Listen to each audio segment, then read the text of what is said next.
I be moving. Whipping the foreign, I'm cruising. The money I'm speaking is fluent. All of my business booming. Stacking my cash in abundance. All of my family funded. Finally got what I wanted. Life is amazing, I love it. Everyone know that I run it. Yeah, look at me now, I came up. I've been thinking back then when I almost gave up on the game, cause I never got in my way.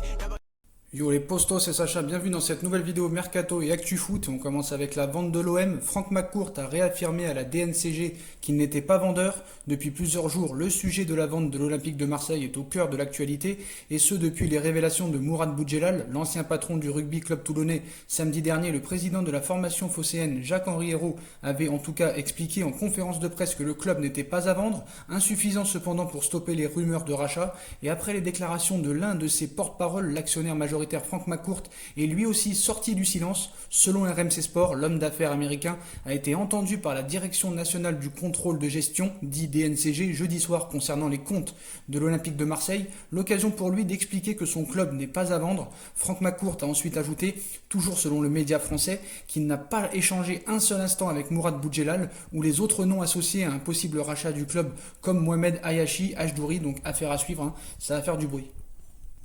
Et on enchaîne avec le Mercato, les infos Mercato. Karl-Heinz Rummenigge ouvre grand la porte à un départ de Thiago Alcantara. Le départ de Thiago Alcantara, 27 ans du Bayern de Munich, semble se confirmer jour après jour. Le milieu de terrain souhaite quitter la Bavière à 1 an de la fin de son contrat. Il aurait même fait des adieux à ses coéquipiers avec qui il a remporté un nouveau titre de champion d'Allemagne. Arrivé au club en 2013 en provenance du FC Barcelone, le milieu de terrain aurait même été approché par Liverpool et Manchester City, où officie son ancien entraîneur Pep Guardiola. Interrogé par Bild, Rummenigge ne confirme pas des contacts avec les Reds, mais ouvre clairement la porte à un départ de l'international espagnol. Il cite, c'est un joueur de haut niveau, sur et en dehors du terrain. Nous avons négocié sérieusement avec lui et réalisé tous ses souhaits, mais il semble qu'il pourrait vouloir faire quelque chose de neuf d'ici la fin de sa carrière.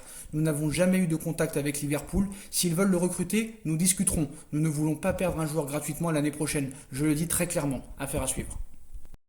Toujours en Première Ligue et en Angleterre, Manchester United ne lâche pas Jadon Sancho. Le Borussia Dortmund espère toujours garder Jadon Sancho malgré les multiples assauts des clubs anglais. Auteur d'une saison XXL avec le Borussia, 17 buts et 17 passes décisifs en 32 matchs de Bundesliga, l'ailier droit britannique sous contrat jusqu'en 2022 avec le BVB pourrait s'envoler vers d'autres cieux cet été. Selon les informations de Sky Sports, Manchester United n'aurait pas rendu les armes pour accueillir le prodige anglais cet été, les Red Devils ne souhaitant pas en revanche s'aligner sur l'indemnité réclamée par le Borussia, soit plus de 120 millions d'euros, mais les dirigeants de United cherchent une solution pour formuler une proposition susceptible de satisfaire toutes les parties. Récemment, le manager de Liverpool, Jürgen Klopp, indiquait que les chances de voir Sancho sous le maillot du champion d'Angleterre restaient très minces. En Espagne, le Real Madrid et le FC Barcelone suivraient toujours avec attention la situation du principal protagoniste.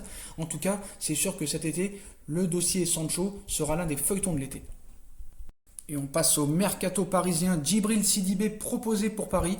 Avec le départ de Thomas Meunier, le PSG est à la recherche d'un nouveau latéral droit. Le nom de Djibril Sidibé lui a été soufflé. Après plusieurs années difficiles marquées par des blessures récurrentes à un genou qui avait failli mettre en péril sa participation à la Coupe du Monde 2018, Djibril Sidibé retrouve des sensations avec Everton. Le latéral polyvalent des Bleus, 18 sélections, a réalisé cette année une saison complète avec les Toffees avec 24 matchs et 1911 minutes jouées. Il est l'un des joueurs les plus utilisés par son entraîneur Carlo Ancelotti. L'ancien Troyen, 27 ans, bénéficie donc d'une totale confiance de la part de ses dirigeants. Pour autant, le joueur prêté par l'AS Monaco ne sait pas encore où il évoluera la saison prochaine. En quête d'un latéral droit, le FC Séville s'intéresse aussi à sa situation.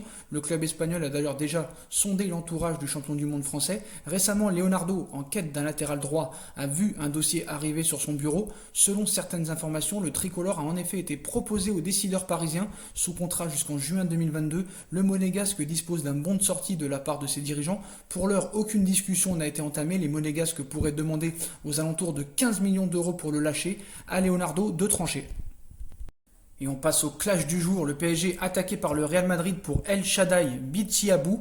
Les jeunes talents du PSG donnent décidément des maux de tête à Leonardo et au PSG après avoir perdu Tanguy Kouassi et Adil Aouchiche. Le club de la capitale pourrait bien voir son nouveau crack lui filer entre les doigts, mais cette fois-ci, c'est sans doute bien pire. Le joueur n'a jamais évolué avec les pros puisqu'il n'a que 15 ans. El Shaddai Bitshiabou, ce nom ne vous dit rien, mais ce rock défensif d'1m96 fait l'objet de convoitises de toute l'Europe. Or, ce jeune joueur natif de Villeneuve-Saint-Georges est seulement âgé de 15 ans et surtout un phénomène de précocité. Après avoir rejoint le PSG en 2017, El Shaddai n'a pas mis longtemps à s'imposer chez les jeunes au PSG en étant régulièrement surclassé. Découvert par les observateurs lors du tournoi Al-Cas il y a quelques mois, cet international U16 français avait brillé par sa maturité au poste de défenseur central, son physique impressionnant et la qualité de sa relance au pied, des performances qui ont séduit les recruteurs des plus grands clubs européens qui rêvent d'arracher ce futur crack au PSG, dont certains estiment même qu'il peut prétendre à déjà intégrer le groupe professionnel au Paris Saint-Germain. Le rock défensif qui n'a jamais signé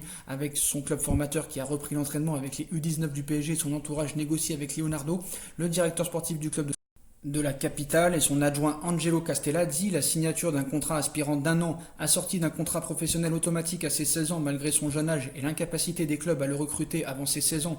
Plusieurs formations font le forcing pour l'attirer dans leur filet, quitte à ne pas le faire jouer quelques mois. C'est le cas du Bayern et du Borussia Dortmund, comme l'a révélé RMC, mais selon certaines informations, le club le plus chaud actuellement serait le Real Madrid.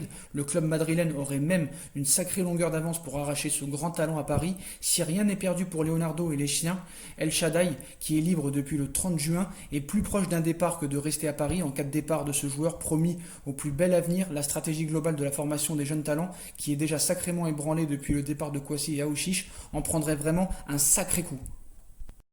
Voilà les postos, c'est la fin de cette vidéo. Comme d'habitude, dites-moi en commentaire ce que vous en pensez. Je compte sur vous pour bombarder la barre de like. On like, on partage, on commente, on s'abonne, on active la petite cloche pour être tenu au courant des vidéos en direct Mercato.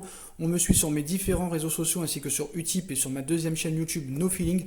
Voilà les postos, je vous souhaite à tous une très bonne continuation, prenez soin de vous et à très vite pour une nouvelle vidéo les postos. Tchuss.